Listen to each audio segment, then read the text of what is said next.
My ex left me with a toddler and disappeared for years, then demanded I let her claim him for tax season. So I sent her one reply she'll never forget. I'm 30 years old, and 4 years ago my ex-girlfriend Amber walked out on me and our 2-year-old son Blake, claiming she needed to find herself and couldn't handle the responsibility of being a mother. Last month, she had the audacity to contact me demanding that I let her claim Blake as a dependent on her taxes, acting like she deserved some kind of financial reward for being his biological mother despite abandoning him when he needed her most. Let me start from the beginning so you understand exactly what kind of person I'm dealing with. Amber and I met when we were both 24, working at the same restaurant downtown. She was a server, I was a line cook, and we hit it off immediately. She was funny, spontaneous, and had this infectious energy that made even the worst shifts bearable.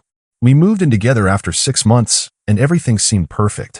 When Amber got pregnant, I was terrified but excited. I'd always wanted kids eventually, and even though we weren't married and were barely making ends meet, I thought we could figure it out together. Amber seemed happy about the pregnancy at first, talking about baby names and nursery decorations, making plans for our little family. Blake was born healthy and beautiful, and for the first few months, Amber seemed to adjust to motherhood reasonably well. Sure, she complained about being tired and stressed, but that's normal for new parents. I was working double shifts at the restaurant to cover our expenses while she stayed home with Blake, and I thought we were doing okay considering the circumstances. But something started changing when Blake turned about 8 months old. Amber became increasingly resentful about being stuck at home while I got to escape to work every day. She'd make comments about how I didn't understand what it was like to be responsible for a baby 24/7, how I got to have adult conversations while she was trapped with someone who couldn't even talk back. I tried to be supportive. I'd take over with Blake the moment I got home from work, handle all the night feedings on weekends, and encourage Amber to go out with friends when she needed a break. But nothing I did seemed to help her growing frustration with her situation. The complaints escalated over the next year. Amber started talking about how she'd given up her dreams and her freedom for a baby she wasn't sure she'd wanted in the first place. She'd make cruel comments about how Blake was clingy and demanding, how she felt like she was losing herself in the endless cycle of diapers and feeding schedules. I suggested counseling, thinking maybe she was dealing with postpartum depression, but Amber brushed off the idea. She said what she needed wasn't therapy but space to figure out who she was outside of being someone's mother. She started going out more often, staying late at bars with friends, leaving me to handle bedtime routines and middle-of-the-night wake-ups even after working 12-hour shifts. The breaking point came when Blake was 2 years old. I came home from work one evening to find him crying in his crib, hungry and with a soiled diaper that had clearly been unchanged for hours. Amber was nowhere to be found. Her car was gone, and she wasn't answering her phone. She showed up 3 hours later, drunk and defensive, claiming she just needed some air and had lost track of time. When I confronted her about leaving Blake alone and neglected, she exploded. She screamed about how I didn't appreciate everything she sacrificed, how I expected her to be a perfect mother when she never asked for this responsibility. That fight lasted until 3 a.m., with Blake crying in the background while Amber ranted about feeling trapped and unfulfilled. She said she was tired of pretending to be happy playing house when all she wanted was her old life back. I tried to reason with her, suggesting we could find better childcare solutions or ways for her to pursue her interests while still being present for Blake. But Amber had already made up her mind. The next morning, while I was at work, she packed her clothes and personal belongings. I came home to find Blake sitting on the living room floor with a note propped against his toy box. The note said Amber needed time to figure herself out and that she couldn't be the mother Blake deserved right now.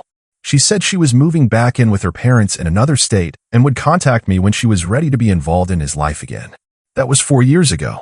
Blake is now 6 years old, and in all that time, Amber has had minimal contact with him. She's called maybe a dozen times, sent a birthday card twice, and saw him for a total of 6 hours during one awkward visit when she was in town for a friend's wedding 2 years ago. Meanwhile, I've been Blake's sole parent, handling everything from diaper changes to homework, help to scrape knees and bedtime stories. I left the restaurant industry and got my HVAC certification so I could have more stable hours and better benefits. I've arranged my entire life around Blake's needs, turning down job opportunities that would require travel and dating very carefully to make sure any woman I bring into our lives understands that Blake comes first. Blake has thrived despite his mother's absence. He's a happy, confident kid who excels in school and has great friends. He occasionally asks about his mom, and I've always been honest in age-appropriate ways about why she's not around. I've never badmouthed Amber to him, but I've also never made excuses for her choices.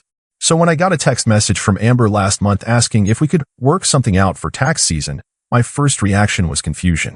Work what out? She'd made her choice years ago when she decided being a mother was too difficult and walked away from her responsibilities. But Amber's follow-up messages made her intentions crystal clear. She wanted me to agree not to claim Blake as a dependent on my taxes so she could claim him instead. She'd done some research and discovered that the child tax credit and other deductions could net her several $1,000s in refunds. Money she apparently felt entitled to despite contributing nothing to Blake's care or expenses for the past 4 years. After the initial shock of Amber's request wore off, I decided to ignore her messages and hope she'd drop the subject. I mean, surely she couldn't be serious about claiming tax benefits for a child she'd abandoned and barely seen in 4 years. But Amber wasn't dropping anything. The messages kept coming, each one more entitled than the last. She started by being sweet and reasonable, talking about how we should co-parent the financial benefits even though we weren't co-parenting anything else. When I didn't respond, her tone shifted to frustrated and demanding. "I know you got my messages," she texted. "This isn't unreasonable. I'm his mother and I have rights too." Rights? She wanted to talk about rights after walking away from every responsibility that comes with those rights. Then came the guilt trip messages. Amber started talking about how hard things had been for her, how she'd struggled to get back on her feet after leaving, how she was just trying to build a stable life so she could eventually be more involved with Blake. She made it sound like claiming him on her taxes was somehow part of a plan to become a better mother. "I'm trying to get my life together so I can be there for Blake," she wrote. "This money would help me get ahead financially so I can provide for him better in the future." The manipulation was infuriating. Amber was essentially asking me to subsidize her life with money that was meant to help with Blake's expenses, based on the promise that someday she might decide to be a real parent. When the guilt trips didn't work, she escalated to threats. She started researching family law and sending me links to articles about parental rights and tax claims. She found some legal website that explained how biological parents can sometimes claim children even if they don't have primary custody, and she seemed to think this gave her leverage. "I talked to a lawyer," she texted, though I seriously doubted she'd actually paid for legal consultation. "I have just as much right to claim Blake as you do. We can do this the easy way or the hard way." The hard way. Like she was in any position to make threats after abandoning her child for 4 years. But the message that really set me off came on a Sunday morning while Blake and I were making pancakes together. My phone buzzed with a long text from Amber that made my blood boil. "I've been thinking about this situation, and I realize I need to be more assertive about my parental rights. Blake is my son too, and I've been too passive about maintaining my connection with him. I think it's time I started having regular visitation and being more involved in his life. But first, we need to resolve this tax situation fairly. I'm not trying to take anything away from you, but I deserve to benefit from being Blake's mother just like you benefit from being his father. I know I haven't been as present as I should have been, but I'm ready to step up now. Let's start with alternating years for tax claims, and then we can work out a custody schedule that works for everyone." The sheer audacity of that message left me speechless. Amber was treating Blake like a financial asset she could claim whenever it benefited her, while simultaneously threatening to disrupt his stable life with sudden demands for custody. She'd been absent for 4 years, but now that there was money involved, she was ready to step up and be a mother. What made it worse was the timing. Blake had just started asking more questions about why his mom wasn't around. A few weeks earlier, he'd come home from school upset because his friend's mom had volunteered for a field trip, and Blake had realized he was one of the few kids who never had their mom show up for school events. "Why doesn't my mom want to see me?" he'd asked, and I'd had to carefully explain that sometimes adults make choices that don't have anything to do with how much they love their kids. I'd reassured him that he was loved and wanted, that his mom's absence wasn't his fault, and that our little family was complete and happy just the way it was. Now Amber was threatening to waltz back into Blake's life not because she'd suddenly developed maternal instincts, but because she wanted money and thought she could use the threat of custody disruption to get it. I realized I needed to document everything. I started screenshotting all of Amber's messages, printing out our text conversations, and organizing 4 years' worth of evidence showing her complete absence from Blake's life. If she wanted to play legal hardball, I was going to be prepared. But first, I needed to understand exactly what she was trying to claim and whether she had any legal standing to do so. I spent hours researching tax law and parental rights, and what I discovered made me even angrier. To claim a child as a dependent, you generally need to provide more than half of their financial support during the tax year. Amber hadn't contributed a single dollar to Blake's care in 4 years. She hadn't paid for food, clothing, housing, medical care, child care, or any other expense related to raising him. She was essentially trying to commit tax fraud while using Blake as leverage to get back into our lives on her terms. But Amber had no idea what kind of documentation I had or how prepared I was to fight back. Her reasoning was that since she was Blake's biological mother, she had as much right to the tax benefits as I did. She suggested we could alternate years or split the refund money.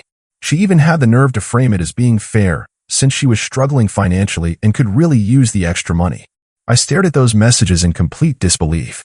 This woman who had abandoned her son because motherhood was too inconvenient now wanted to profit from his existence when tax season rolled around. The audacity was breathtaking. It was time to craft a response she'd never forget. Before responding to Amber's increasingly aggressive demands, I decided to compile a comprehensive record of her absence from Blake's life. If she wanted to play the legal card and threaten custody disruption over tax money, I was going to make sure I had every piece of evidence documenting her abandonment. I started with the financial records. Over the past 4 years, I'd kept meticulous track of every expense related to Blake's care, partly out of necessity as a single parent managing a tight budget, and partly because my mom had always taught me to keep good records for tax purposes.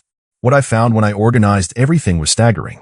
Blake's expenses for the past 4 years totaled over $47,000. This included daycare costs when he was younger, food, clothing, medical expenses, school supplies, extracurricular activities, and basic necessities like housing and utilities. I had receipts, bank statements, and credit card records documenting every penny I'd spent raising him. Amber's financial contribution during that same period, $0. But the financial abandonment was just the beginning. I pulled together evidence of her complete absence from Blake's emotional and physical care as well. I had her own text messages from years ago where she complained about not wanting to be a mother and needing space to find herself. I had documentation showing she'd missed every birthday, every Christmas, every milestone in Blake's life. I gathered school records showing that I was the only parent listed for emergency contacts, parent-teacher conferences, and field trip permissions. I had medical records from Blake's pediatrician showing that I was the sole guardian bringing him to appointments and making healthcare decisions. The most damaging evidence came from Blake's own innocent documentation of his life. I looked through 4 years of his artwork, school projects, and family drawings. In every single picture of his family, it was just him and me. When his teachers had assigned projects about family traditions or my mom essays, Blake had either written about how he didn't have a mom or had chosen to write about his grandmother instead.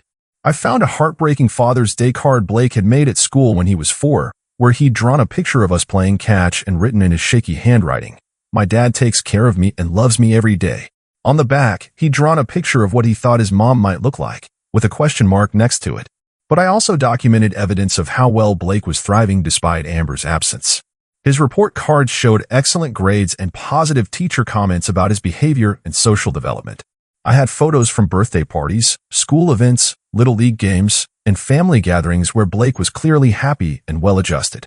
I'd built a life for Blake that was stable, loving, and complete.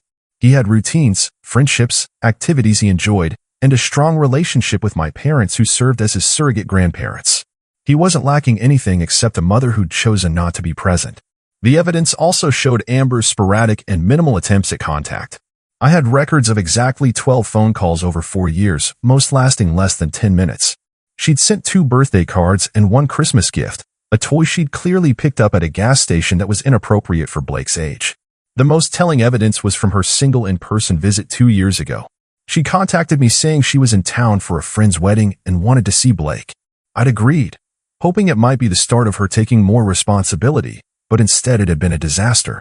Amber had shown up late, stayed for only 6 hours, and spent most of that time on her phone or complaining about how much Blake had changed.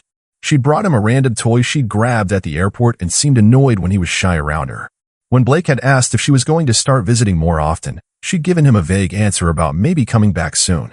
After she left, Blake had been confused and upset for weeks.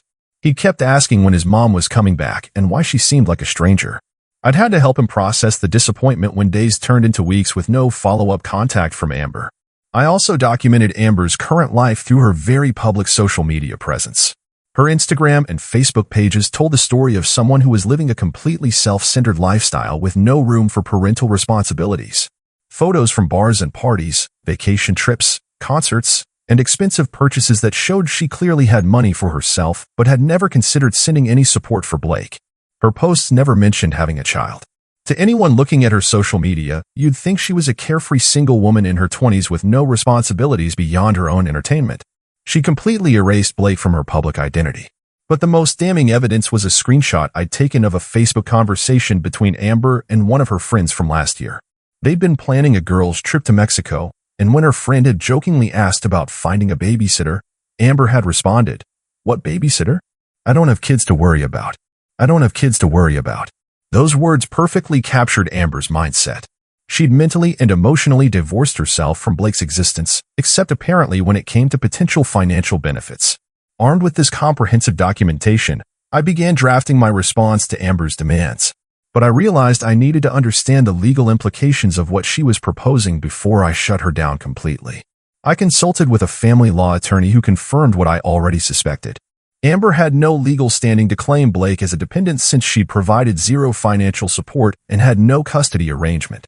Her threats about asserting parental rights were empty since she'd legally abandoned him and would have to go through the courts to establish any kind of visitation or custody. The attorney also explained that Amber's plan to claim Blake on her taxes when she provided no support could constitute tax fraud. The IRS requires the person claiming a child to have provided more than half of their financial support during the tax year. Amber's claim would be easily disputed with my documentation. With legal backing and overwhelming evidence of Amber's abandonment, I was ready to craft a response that would end her tax scheme and make it clear that Blake's well-being would never be secondary to her financial interests.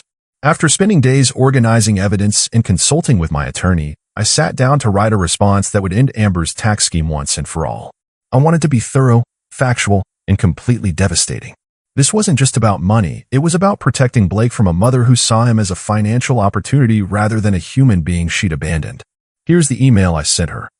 Amber, I received your messages about claiming Blake on your taxes, and I want to address your request with the same level of consideration you've shown our son over the past 4 years.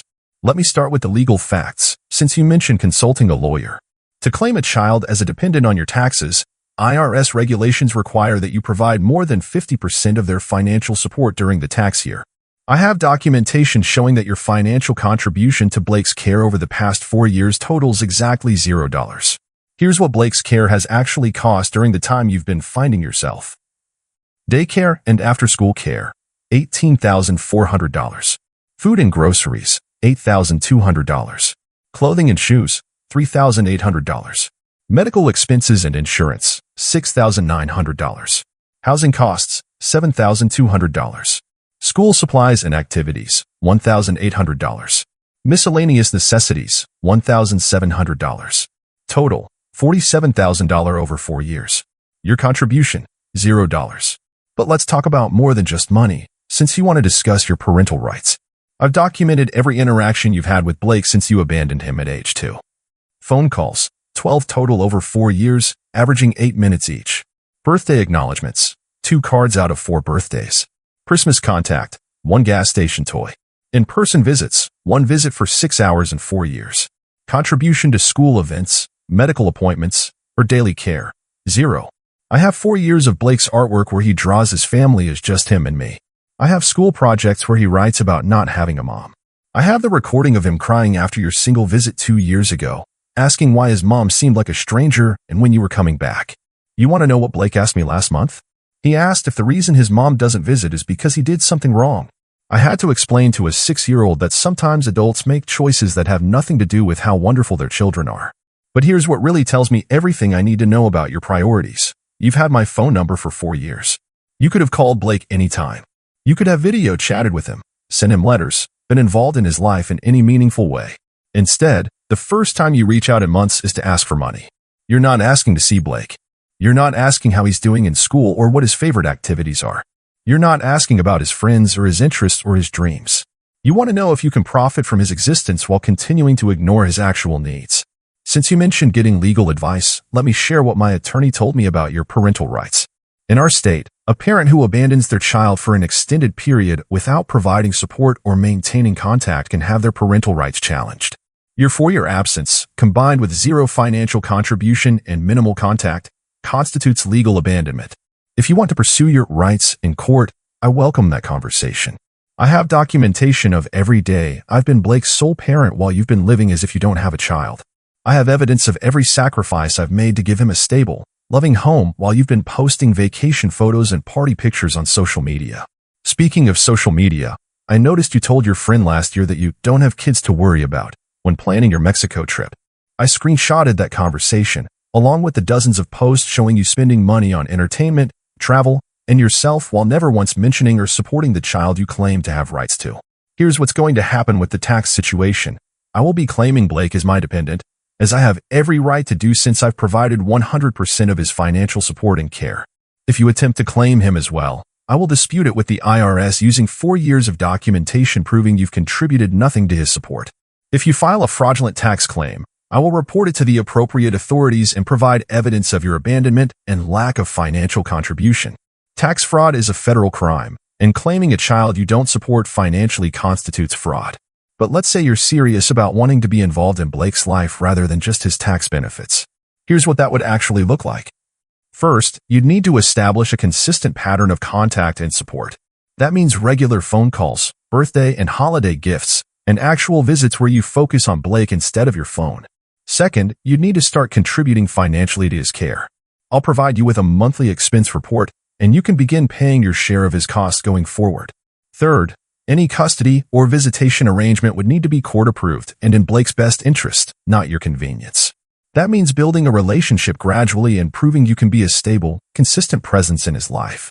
But honestly, Amber, I don't think you want any of that responsibility.